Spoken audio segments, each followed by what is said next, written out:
My sister leaned in and whispered, "She's just mad because she's alone." Then my mother laughed and said, "Even her own son doesn't respect her." But what they didn't know was that my son heard every word. And in front of everyone, he took the mic and shattered every lie they'd ever told about me. I never thought one moment could flip the power in a room. I was standing by the drink table, awkwardly stirring a plastic cup of lukewarm lemonade, pretending I didn't hear what I just heard. My fingers gripped the cup so hard I thought it might crack. I wasn't surprised by what they said. I'd been their favorite target for years. But this time, something inside me broke a little differently. Let me introduce you to my family, or what people call a family. There's Jessa, my older sister by 2 years. She's got that sharp magazine-polished look, the kind that wears a smile that never reaches the eyes. Married to some investment guy named Brad, lives in a picture-perfect house with granite countertops and throws parties with themes and color palettes. And then there's my mom, Colleen, the matriarch of icy smiles and subtle jabs. She could cut you with a compliment and smile while doing it. She never hit us growing up, but God, her silence when you disappointed her? That silence could swallow you whole. And then there's me, Ayla, the quiet one, the single mom, the one who chose a hard life, according to Mom, the one who could have done so much better if she just tried a little harder. That day was supposed to be a celebration. My niece, Jessa's daughter, had just graduated high school, and they were hosting a big backyard party with catered sliders, matching balloons, and too many folding chairs. I came with my son, Micah. He's 17, quiet but kind, always thinking 3 steps ahead. He's got this soft presence that fools people into underestimating him. Big mistake. Micah and I had made a cake together that morning, chocolate with raspberry filling. Nothing fancy, but it was from us, from me. I showed up holding it like it might earn me a seat at the table. The first thing Jessa said when I walked in, "Oh, that's cute. We already have dessert, but I guess we'll put it on the side table." She said it with that sugary tone that made it clear. Your effort isn't needed here. I smiled. What else could I do? My mom gave me a once-over, nodded, and went back to talking with one of her church friends about real estate. Micah looked up at me. I gave him the "it's fine" face. He didn't believe it. He never does. About an hour later, the family was scattered around the backyard. I was getting a refill when I heard the voices, soft but unmistakable. They were standing near the patio door thinking I was out of earshot. "She's just mad because she's alone," Jessa said, chuckling. Then Mom's voice. "Even her own son doesn't respect her. He barely talks about her, poor thing. I mean, what's there to say?" I stood there, heartbeat thudding in my ears. It wasn't just what they said, it was how easily it came, how normal it was for them to tear me down, like I was a punchline. They always made me feel like a shadow, something present but forgettable, like no matter how hard I tried, I'd never be enough for them. Not married enough, not successful enough, not woman enough. I almost dropped the cup. My hands were sweating. But I stayed still. I didn't walk over. I didn't scream. I didn't cry. I just swallowed it down like I'd learned to do 100 times before. They always talked about me, like I was an empty seat at the table, even when I was right there. What I didn't realize, what they didn't realize, was that Micah had heard it too. He'd gone inside to grab something from the kitchen and passed right by them. He didn't say a word, just kept walking. But something must have shifted in him, because 15 minutes later, I saw him walk up to the DJ. At first, I thought he was just making a request, maybe asking for a song. But then he picked up the mic, and that's when everything changed. I never used to hate family gatherings. When I was younger, I actually looked forward to them. Holidays, birthdays, cookouts, they felt warm, safe, familiar. But somewhere along the way, that feeling changed. And it wasn't because the food stopped being good or the people stopped showing up. It changed because I started seeing it for what it really was, a stage. And I was the punchline. This party, my niece Riley's high school graduation, was no different. From the moment I stepped onto Jess's manicured lawn, I could feel it. The polite tension in the air, the half-hearted hugs, the 2 perfect decorations that screamed, "Look how well we're doing." I walked in carrying the cake Micah and I made together. He was beside me, holding the card he picked out for Riley even though he barely knew her. That's just the kind of kid he is. He does the right thing even when no one notices, especially when no one notices. Inside, the house smelled like catering trays and perfume. Jessa saw me walk in and barely looked up from her Instagram story. Her voice was syrupy as always. "Oh, you made a cake. That's sweet. We already have dessert, but I'll find a spot for it." She didn't mean sweet like thoughtful. She meant sweet like you tried. That passive-aggressive, high-pitched tone she mastered by age 12. I forced a smile, handed her the cake, and moved aside before she could say anything else. My mother, Colleen, was by the sliding doors, deep in conversation about someone's recent engagement. She didn't greet me with a hug, just a nod and a quick, tight-lipped smile. That's how it's always been. Jessa, the favorite. Jessa, the golden girl, the one who did everything right. Married young, hosted brunches, had kids on schedule. And then there's me. Ayla, the single mom, the one who got pregnant at 24, got divorced at 31, and never remarried. The one who didn't reach her potential, according to Mom. I've learned to live with their coldness, but it still stings. Every time. Micah stuck close to me, like he always does at these things. He knows the drill. Polite smiles, short conversations, stay out of the way. He's 17 and already more emotionally intelligent than most adults I know. Maybe because he's had to grow up watching me patch myself back together more times than I care to count. I've always tried to protect him from the worst of it. But the truth is, he's seen more than I realize. He's seen me come home from work late, exhausted, with blisters on my feet and barely enough energy to eat dinner. He's seen me cry in the car when no one hired me after interviews. He's heard the way my mother talks to me when she thinks he's not listening. Still, I've never badmouthed my family in front of him. I didn't want to poison his heart the way they've poisoned mine. But that day, that party, something shifted. The backyard was buzzing with chatter, laughter, fake smiles, and picture-taking.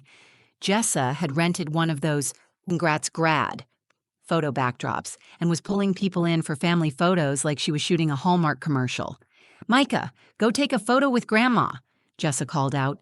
He looked at me. I gave a small nod, and he reluctantly walked over. I watched him force a smile as Colleen stood stiffly next to him. Not even a real arm-around-the-shoulder moment, just a photo for appearances. That's all this family ever cared about, appearances. I tried to keep myself busy, clearing empty cups, checking my phone, pretending not to feel invisible. But I couldn't help noticing the small things. How Jessa's friends looked through me. How no one asked Micah about his music or college plans. How I was always the one standing just outside the circle. Still, I stayed, because that's what I've always done. For Micah. For peace. For some pathetic hope that maybe this time they'd see me. Maybe this time they'd just say, "We're proud of you." They never did. And maybe I would have stayed invisible that day too, if it weren't for what I overheard near the patio. But that moment was still a few minutes away. For now, I just stood in that perfect backyard, holding a half-eaten slider, wondering what I was even doing there. Micah was off near the back fence, playing with his phone. I remember looking at him and thinking, at least I've done one thing right in this life, and as it turns out, that one thing was about to change everything. The thing about emotional wounds is they never heal all the way when you keep walking into the same room where they were made. I'd been at the party for about 2 hours when it happened. Everything looked so normal on the surface. Cousins laughing over beer, someone's baby crying near the pool fence, music playing low in the background. But in families like mine, the damage isn't loud. It's quiet. It wears a smile and smells like wine spritzers. I had just stepped inside to grab napkins. Jessa was out and barked the request at me like I was a caterer. The napkins were on the kitchen counter, so I walked past the hallway and paused for just a second when I heard my name. That's all it took. "Ayla's so bitter," Jessa said with a low, performative sigh. "She's just mad because she's alone. She chose that life. No one told her to push everyone away." I froze behind the wall. I know. I could have walked away, but I didn't. Something held me there. Maybe it was hope.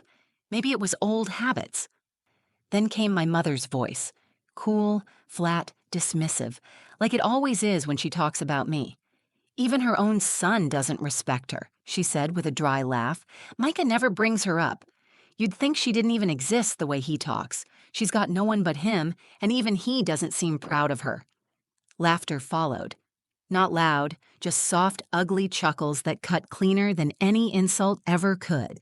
I stood in that hallway like I was 8 years old again, back when I overheard her telling someone, "Ayla's always been sensitive," as if that explained why I was never enough. They didn't know I was there. They didn't care if I was. And suddenly, it wasn't just about what they said in that moment. It was everything they'd ever said. Every time they'd treated me like a burden. Every time they made me feel like I was lucky just to be tolerated. But this was new. This time, they dragged Micah into it. And that hit different. Because if there's one thing I've clung to through every struggle, it's the relationship I have with my son. I may not have their polished lives or matching holiday pajamas or shiny marriages, but I had him, and they dared to question that. I felt my chest tighten, not with sadness, with rage, the kind that simmers just under the skin, steady and hot. I didn't confront them. I didn't storm in and shout, "I heard you." I wish I could say I did, but I didn't. Instead, I turned around, walked back into the living room, and sat down at a folding chair like nothing happened. I stared straight ahead, blinking hard. My fingers trembled in my lap, my stomach twisted in knots. Micah saw me the second I sat down. He was standing near the speaker setup with a couple of his younger cousins. His brow furrowed. He gave me that look, his "are you okay?" look. I smiled and nodded. It was shaky, but I tried. He didn't buy it. He walked over and leaned down. "You good?" he asked quietly. "I'm fine," I lied. "Just tired." He didn't push, just nodded and stepped back. But he didn't walk away. He stood there watching me for a minute longer, then glanced toward the kitchen where Jessa and my mother had gone. I could see the wheels turning in his head. I didn't know it yet, but Micah had heard them too. He had been passing through the hall just out of view. He hadn't planned to eavesdrop. He didn't need to. They weren't whispering. They never do. When people think they're better than you, they don't bother hiding the way they talk about you. That's what broke him. For all his quiet nature, for all the times he'd held back, swallowed his feelings to keep the peace, this time was different. This time, he decided to do something about it. 15 minutes later, I saw him approach the DJ booth. He said something to the guy, who looked surprised but nodded. Then Micah walked over to the mic, adjusted it slightly, and cleared his throat. And I realized he wasn't asking for a song. He was about to speak, in front of everyone. And I had no idea what was coming. Micah stood at the front of the backyard, mic in hand. The music had stopped.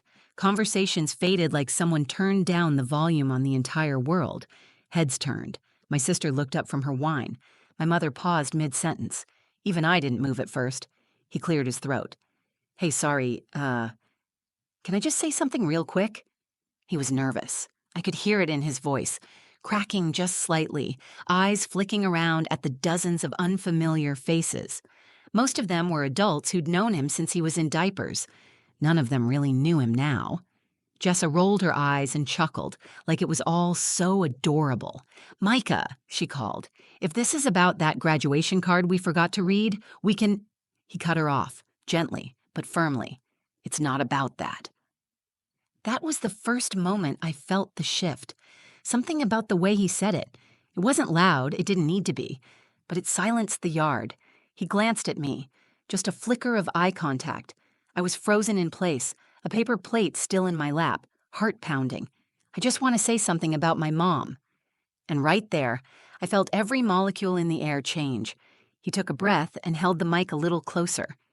Some of you know my mom as the quiet one, the one who shows up late because she had to work a double, the one who brings homemade food even when no one asked her to. You smile at her, tell her thanks, and then forget she was even here by the time you get to dessert. I swallowed hard. My hands were cold. Micah's voice steadied, but I see her differently. I see the woman who gave up everything so I could chase what I love. I see the woman who stayed up helping me record songs, even when she had to be up at 5 a.m., the woman who once pawned her wedding ring so I could go on a school trip I was too scared to ask my dad to help pay for. Murmurs spread through the crowd like wind through dry grass. He wasn't performing. He wasn't making a speech. He was telling the truth. She's not loud, she's not flashy, she's not perfect, but she's never stopped showing up, even when all of you made her feel like she didn't belong here. Now people were really listening. I saw my aunt glance over at my mom. My mom just stood there, eyes locked on Micah, face unreadable. You think I don't talk about my mom? I write about her in every single song I've ever made. I talk about her every time someone asks me where I get my strength. I just don't say it in rooms where people won't hear it.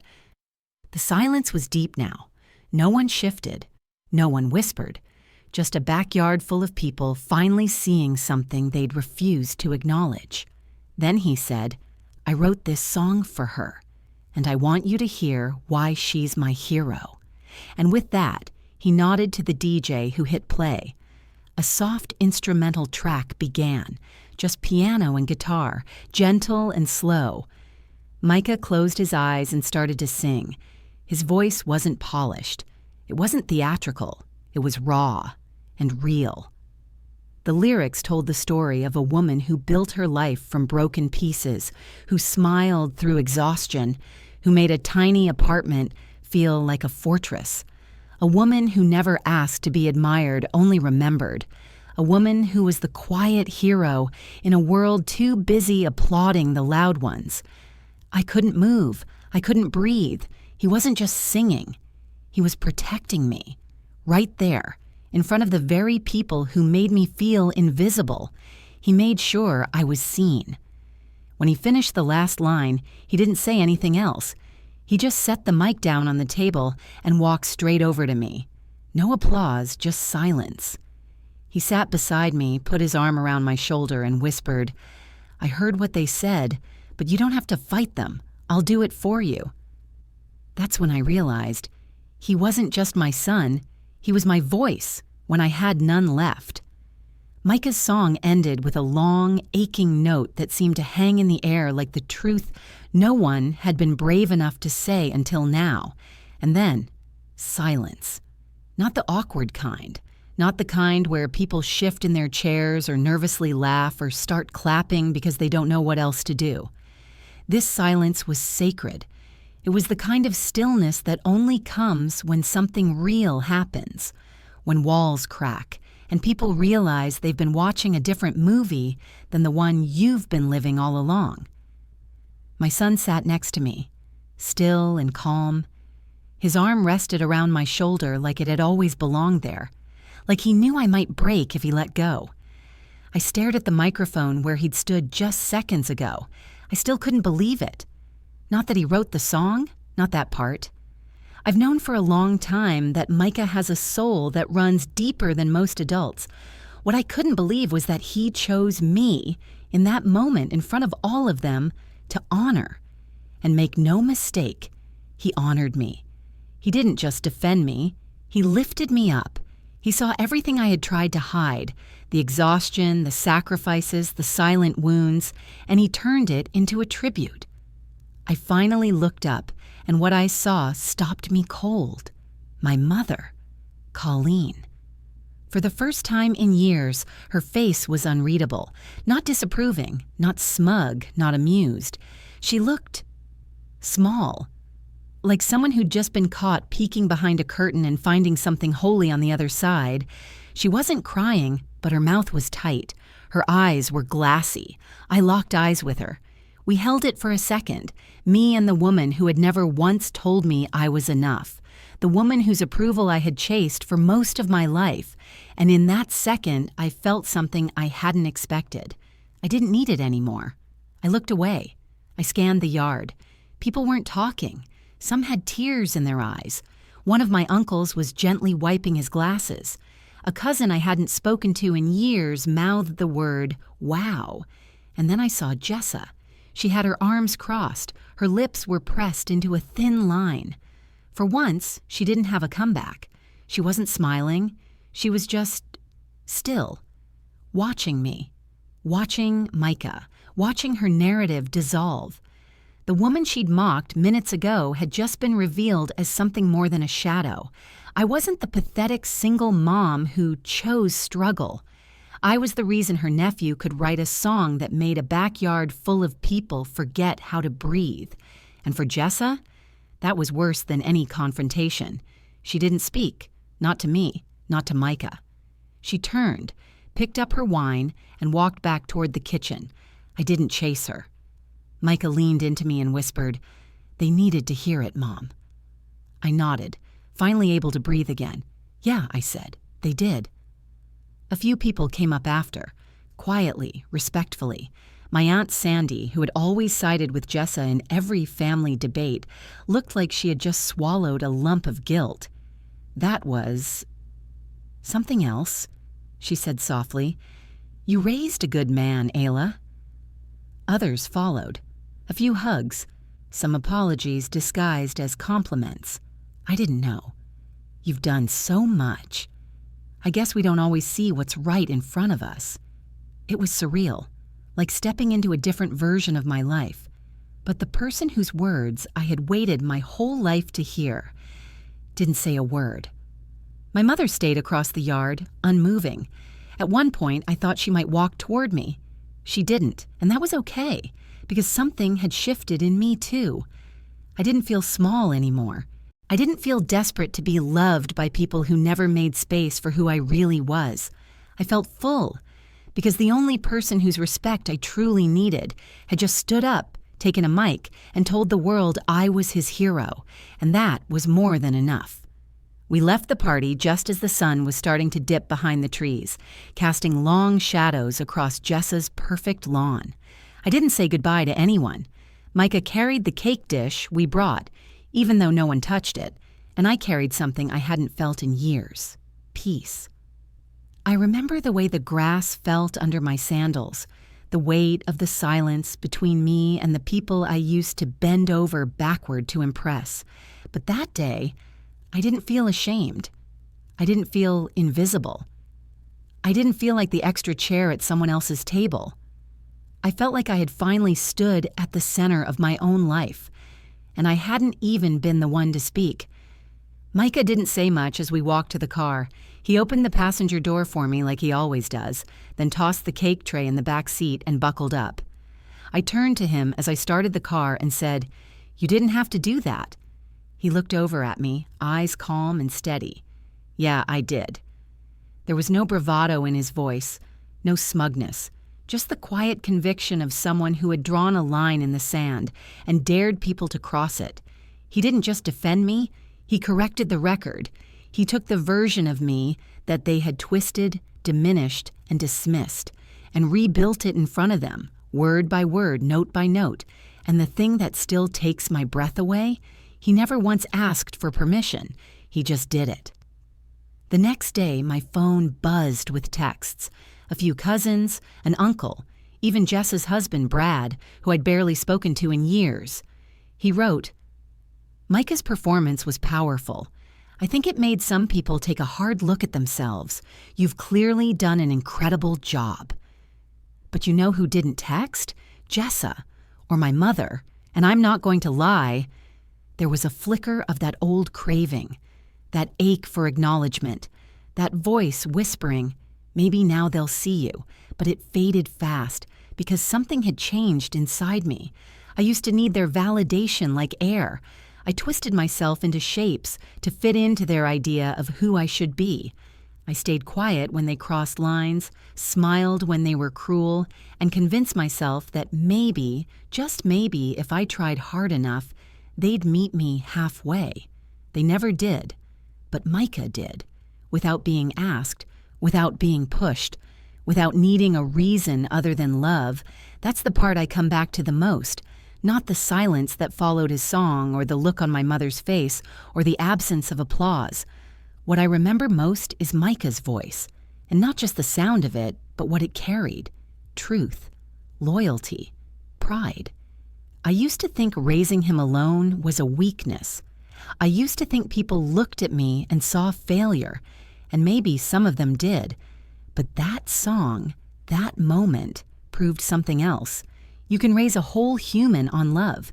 You can raise a man without a picture-perfect family, without money for vacations or fancy clothes or annual Christmas cards.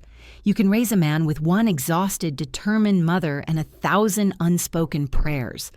That's what I did. That's what they saw. Finally. Not a woman who failed to build the perfect life. A woman who built a man. I've stopped showing up to family events since then, not out of bitterness, but because I don't feel the need to prove anything anymore. If they want to see me, they know where I live. If they want to know the real story, they can ask the boy who stood with a microphone and told it better than I ever could. Sometimes people ask me how I managed to raise a son like Micah on my own. And the truth is, I didn't do it in spite of being alone. I did it because I was alone. No distractions, no noise. Just the two of us figuring it out, failing and trying again. I gave him everything I had, even when it wasn't much, and he gave it back to me in one song. That night, he gave me more than pride. He gave me my voice back. He reminded me that being overlooked doesn't mean you're unworthy, and being underestimated doesn't mean you're weak. It just means they weren't looking close enough, but he was. And that made all the difference. If this story made you feel something, if it reminded you of your own strength or someone in your life who's been overlooked, unseen, or underestimated, I want you to do one thing. Don't let their story stay in the dark. Like the video, share it with someone who needs to hear it. Leave a comment and tell me who's your hero. And if you haven't already, subscribe to the channel. There are more stories like this coming, real ones that matter. Because sometimes the quietest people carry the loudest truths, and we're here to make sure they get heard.